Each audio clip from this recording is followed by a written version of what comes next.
Libya نے سہارا desert کے اندر دنیا کی سب سے بڑی ریور بنائی تو بنائی کیسے؟ جہاں پانی کی ایک بوند بھی نہیں ملتی تھی وہاں لاکھوں کیوبک میٹر تازہ پانی کیسے لایا گیا؟ اس پروجیکٹ کو 8th wonder of the world کا نام بھی دیا گیا تھا، لیکن پھر ایسا کیا ہوا جو آج اس کے بارے میں کوئی ڈسکس بھی نہیں کرنا چاہتا؟ نیچر نے پوری دنیا کو بے پناہ ریسورسز سے نوازا ہے، لیکن اس میں کوئی شک نہیں کہ یہ ریسورسز ایکولی ڈسٹریبیوٹ نہیں کیے گئے۔ پانی کی بات کی جائے تو بے شک دنیا کا 75% حصہ پانی ہے، لیکن یہ ہم استعمال نہیں کر سکتے۔ اس میں سے جو پانی استعمال کے قابل ہے یعنی فریش واٹر، وہ صرف 3% ہے۔ اس 3% میں سے بھی 2.5% گلیشیئرز، ایٹماسفیئر اور زمین کے اندر ہے، یعنی ہمارے استعمال کے قابل جو پانی پیچھے بچتا ہے وہ ہے صرف اور صرف 0.5%، اور یہ 0.5% پانی بھی دنیا میں ایکولی ڈسٹریبیوٹ نہیں ہے۔ کچھ کنٹریز تو ایسی ہیں جن کے پاس پینے تک کے لیے پانی نہیں بچتا۔ اب اس مسئلے کے بہت سارے سولوشنز ہیں۔ کہیں پر سمندر کے پانی میں سے سالٹس نکال کر اس کو پینے کے قابل بنایا جاتا ہے، کہیں کلاؤڈ سیڈنگ یعنی آرٹیفیشل بارش کر کے پانی جمع کیا جاتا ہے، اور ساؤتھ افریقہ کے حالات تو اتنے خراب ہو گئے تھے کہ انہوں نے آل دا وے انٹارکٹیکا سے آئس برگ ٹو کر کے کیپ ٹاؤن تک لانے کا پلان بھی بنایا تھا۔ آج ہم ایک ایسے سولوشن کے بارے میں بات کریں گے جس پر یقین لانا بہت ہی مشکل ہے۔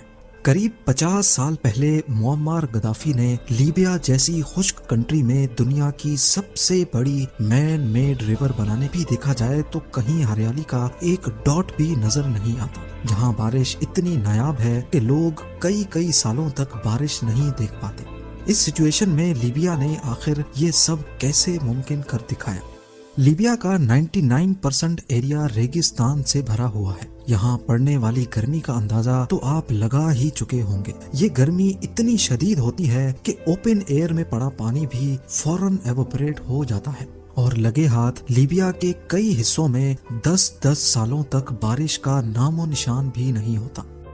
کروڈ آئل کے حساب سے لیبیا کے پاس یونائٹڈ اسٹیٹ سے بھی زیادہ آئل ریزروز ہیں، لیکن فریش واٹر کے معاملے میں یہاں ایک بھی نیچرل ریور نہیں ہے۔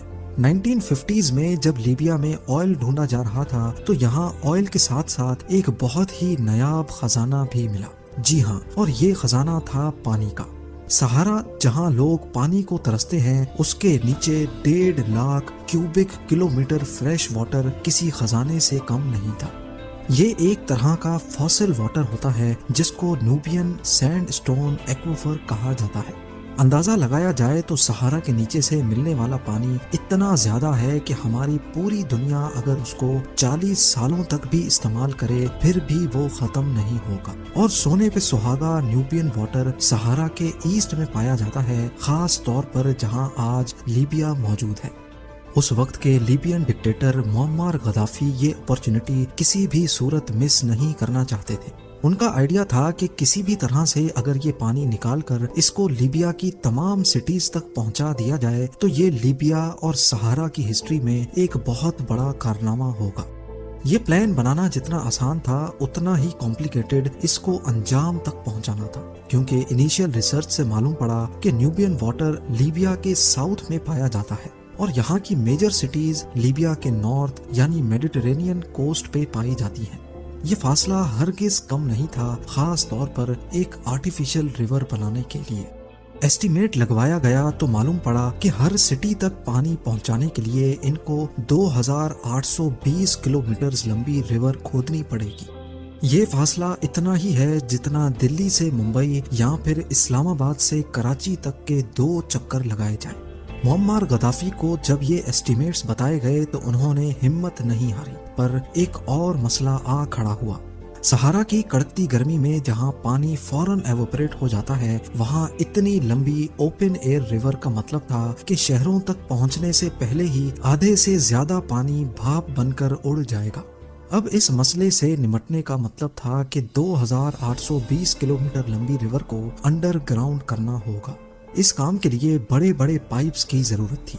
ایک پائپ 13 فٹ موٹا، اس کا وزن 80 ٹن، اور ایسے 5 لاکھ پائپس بنائے جائیں گے، تب جا کر 2820 کلومیٹر لمبی ریور بن پائے گی۔ اتنے زیادہ پائپس بنانے کے لیے لیبیا میں ہی کئی فیکٹریز بنائی گئیں جن میں یہ خاص پائپ تیار کیے جانے لگے۔ یہ کنکریٹ اور اسٹیل سے بنے پائپ تھے۔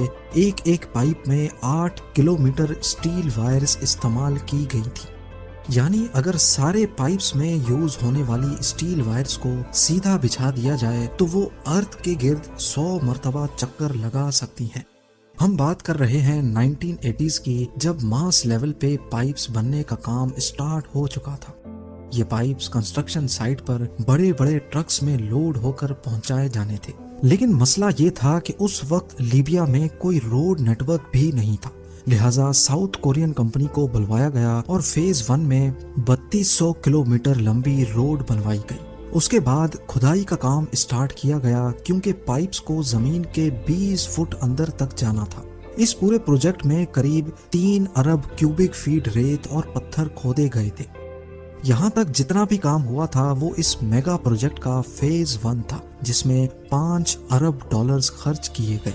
اس کے بعد 1989 میں فیز 2 پہ کام شروع کیا گیا۔ اس میں سب سے پہلے پانی کے پائپس کو ٹریپولی تک بچھانا تھا، جو کہ لیبیا کا کیپٹل اور یہاں کی سب سے بڑی سٹی ہے۔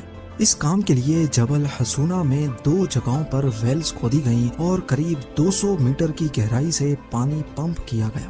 یہاں سے پائپس کو آل دا وے ٹریپولی تک بچھایا گیا، جو کہ 700 کلومیٹر لمبی لائن تھی۔ اسٹیج 3 میں کفرا کے مقام پر ویلز کھودی گئیں اور وہاں سے پائپس بچھا کر بنگازی تک لائے گئے، جو لیبیا کی دوسرے نمبر پر بڑی سٹی ہے۔ یہ فاصلہ 1000 کلومیٹر لمبا تھا۔ اس کے بعد اگلی اسٹیج میں ان دونوں نیٹ ورکس کو آپس میں جوڑا جانا تھا۔ لیبیا کے great man made river project میں 5 بڑے بڑے ریزروائرز بھی بنائے گئے تھے۔ یہ ریزروائرز ایکسیس پانی کو اسٹور کرنے کا کام کرتے تھے۔ ان ریزروائرز کا ڈایا میٹر 1 کلومیٹر رکھا گیا ہے، جو آج بھی قائم و دائم ہے۔ Guinness book of world record کے مطابق لیبیا کا یہ پروجیکٹ دنیا کی سب سے بڑی مین میڈ ریور کے ساتھ ساتھ دنیا کا سب سے بڑا اریگیشن سسٹم بھی ہے۔ اس پروجیکٹ کے ذریعے زمین سے نکلنے والا پانی نہ صرف لیبیا کے 6.7 ملین لوگوں کے پینے میں استعمال ہوتا ہے، بلکہ اس کا 70% حصہ ایگریکلچر اور انڈسٹریل ریکوائرمنٹ کو بھی پورا کرتا ہے۔ اسی پروجیکٹ کی وجہ سے لیبیا کے نارتھ اور ویسٹ میں گرین لینڈز میں اضافہ کیا گیا تھا۔ اب ظاہر ہے اتنا بڑا میگا پروجیکٹ بننے میں خرچہ بھی ٹھیک ٹھاک ہوا ہوگا۔ مختلف ڈیٹا کے حساب سے اس پروجیکٹ میں 25 بلین ڈالر سے بھی زیادہ کا خرچہ ہوا۔ اور سب سے حیرت کی بات یہ ہے کہ لیبیا نے پہلے 3 فیزز کو وقت پہ کمپلیٹ کیا، وہ بھی بغیر کسی اور ملک کی فائنینشیل سپورٹ کے۔ البتہ یونیسکو کی ایک ٹیم نے اس پروجیکٹ پہ کام کرنے والے انجینئرز اور ورکرز کو ٹریننگ ضرور دی تھی۔ کچھ ایکسپرٹس کا کہنا ہے کہ نیوبین سینڈ سٹون ایکویفر کا پانی اگلے کم از کم 100 سالوں تک استعمال کیا جا سکتا ہے۔ اس کے برعکس اگر لیبیا ڈی سیلینیشن کر کے فریش واٹر بناتا تو اس میں 10 گنا زیادہ کاسٹ لگتی۔ لیبیا کی مین میڈ ریور کے چرچے پوری دنیا میں چھا چکے تھے۔ ہر نیوز ایجنسی صرف اسی پروجیکٹ پہ خبریں دے رہی تھی، لیکن برا وقت کبھی بتا کر نہیں آتا۔ 22 جولائی 2011 کو لیبیا میں سول وار اسٹارٹ ہو گئی۔ معمر غدافی کو مار دیا گیا اور نیٹو کی ایک ایئر اسٹرائک میں فیز 4 اور 5 کے لیے بنائے جانے والے پائپس کی فیکٹری کو تباہ کر دیا گیا، اور اس پوائنٹ پر پروجیکٹ کی کنسٹرکشن کا کام روک دیا گیا۔ 2014 سے 2020 تک ہونے والی سیکنڈ سول وار کے دوران پورے انفراسٹرکچر کو نظر انداز کر دیا گیا۔ پائپس کی مینٹیننس اور ریپیئر پہ بالکل بھی دھیان نہیں دیا جاتا تھا، جس کی وجہ سے کئی بار پانی کی سپلائی ڈسٹرب رہی۔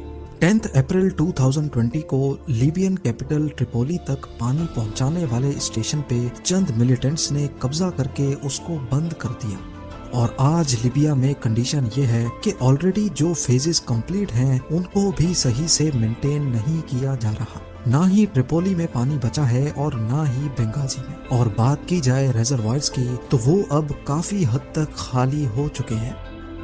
جہاں ایک دور میں پانی خوشحالی لے کر آیا تھا، وہی لیبیا آج ایک بار پھر سے بدترین واٹر شارٹیج کا سامنا کرنے پر مجبور ہے۔ جو بھی آپ لوگ بھرپور لائک اور شیئر کریں گے۔ آپ لوگوں کے پیار بھرے کامنٹس کا بے حد شکریہ۔ ملتے ہیں اگلی شاندار ویڈیو میں۔